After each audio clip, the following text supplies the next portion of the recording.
With all 18 Into the Inklands Enchanted Cards officially revealed, we have put together this quick video to look at that in more details. Come with us. Starting with Amba, we have 2 character cards and 1 location. You will notice that all enchanted cards for Into the Inklands have a unique watercolor style to differentiate their alternate art even further. First up is Chernabog Evildoer, who first appeared in Disney Fantasia and then the Kingdom Hearts series. His regular art version doesn't fall far behind and still had a great impact from the Lorcana community when first revealed. It is also worth noting that the artists of these cards aren't always the same, and it is sometimes the case between regular and alternate arts, perhaps because of the very unique skill needed when creating the watercolor style introduced by Set 3. Kida, Protector of Atlantis, is the second Amber Enchanted card, and a fun favorite from Disney's Atlantis: The Lost Empire. From a visual standpoint, we believe that she will be one of those top cards that the community most want to add to their collection, but its cost might be affected by her potentially low impact in the meta. The regular art version is still very pretty and had a great impact with the community. Personally, I was expecting her colors to follow the blue palette of the movie, but being a Floodborn and an Amber card, it makes sense that it changes to the yellow scheme. It is also interesting noting that any additional flare text shown in the regular cards are fully removed from its enchanted counterparts. The first enchanted location of all, Prideland's Pride Rock, is a beautiful art that highlights how nice an enchanted card look like when taking the full horizontal space of a card. It is nice to see more of the Lion King having a big impact in Disney Lorcana. Selecting locations as enchanted cards have been a mixed bag of emotions within the community at the moment, but we are hoping that this gets more accepted with time, and these cards can take the same spotlight as the Enchanted Character cards. Did you notice that its regular art counterpart actually takes place in the day, while its enchanted version is in the night? This is a really nice twist of this card and celebrating it in 2 different ways. With Amethyst, we have 2 character cards and 1 item. Jafar Striking Illusionist is likely going to be the most sought after enchanted card for Set 3. Both from how visually stunning it looks, but also the impact on meta as currently predicted by the community. As the set comes out, if his impact in the meta isn't as good as expected, as we've seen with some examples in the past, this would likely affect its cost in the market. Its regular art version is as beautiful and impactful as the alternate enchanted art, to the point that the community is still making their mind about which of the 2 are the prettier.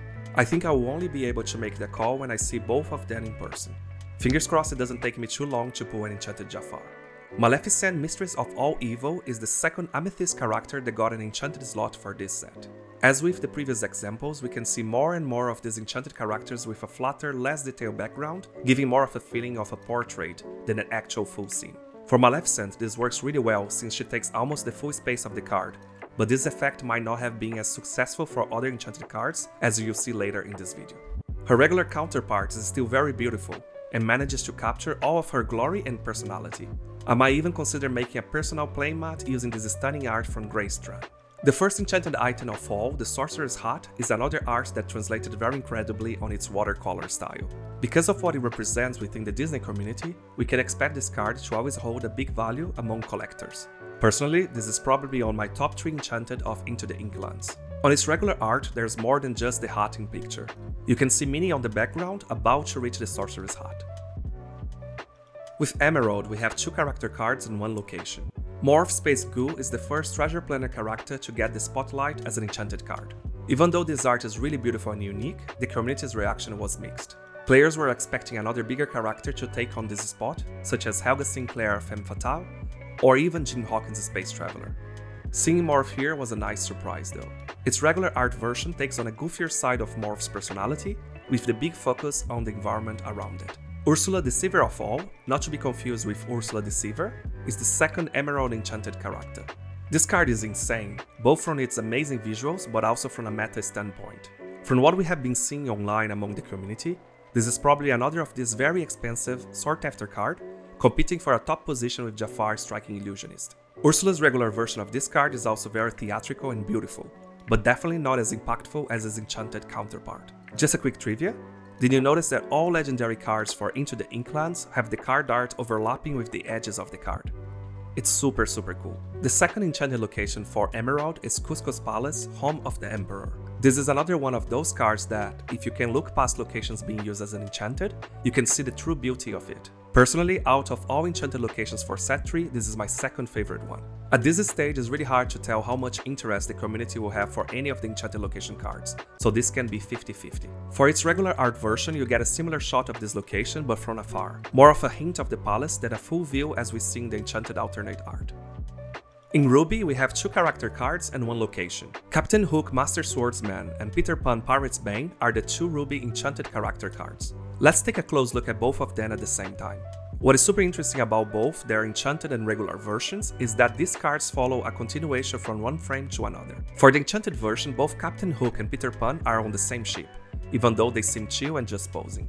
On the regular art version, you can actually see them attacking each other from different perspectives. On Captain Hook's card, you see Peter Pan's hand and dagger, while on Peter Pan's card you can clearly see Hook's long sword. This is such a neat interpretation of this scene, isn't it? The third enchanted location is yet another Treasure Planet card, and also my favorite location from this set, RLS Legacy Solar Galleon. Not only this card will likely be meta-defining among the new location cards, but it also looks insanely epic. Its regular version doesn't fall behind at all, introducing a dark color scheme and scene in comparison to the more relaxing scene shown in the enchanted alternate art version.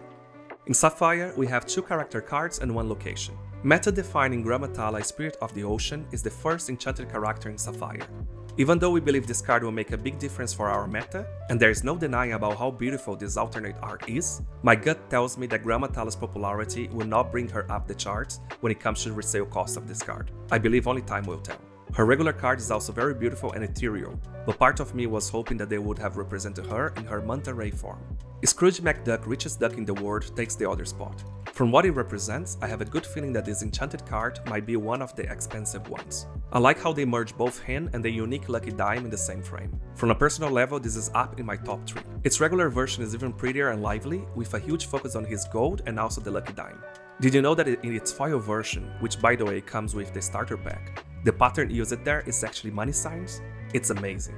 There's no denying that Belle's House Marie's Workshop enchanted location card is pretty and very serene looking, and perhaps it will be a good location for all of those item decks in meta. But if I had to take a bet, I would say that this is likely the one card that most people will wish they hadn't pulled when they are lucky enough to get an enchanted. What do you think? For its regular art counterpart, you see the same location from another angle from the other side of the window. That's a nice touch and gives more depth and context to this location. Finally, in Steel, we have our last 2 character cards and 1 song. With the lack of a Mickey Mouse enchanted card in set 2, it would be a surprise if they didn't save him a spot this time around for Into the Inklands. And there he is, Mickey Mouse from the Theater is the first enchanted character for Steel. Being Mickey, there's no doubt that he'll be up there in resale cost and always holding value. But when it comes to meta, only time will tell. His unique gameplay ability has caused some mixed feelings among the community. His regular art version has a completely different take and feel, with a lot of colors being introduced and a more playful Mickey. I can't wait to see this card in its foil glory.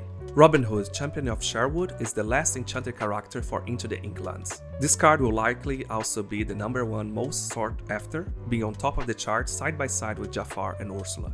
This is likely to occur because of a combination of how popular this character is, but also how impactful this card will be in the meta. Is this the new Cinderella Ballroom Sensation enchanted equivalent for Into the Inklands? Art-wise, I really want to love this card, but unfortunately there is some getting used to it. It feels like there is a lack of a more interesting background and almost a weird proportion for Robin.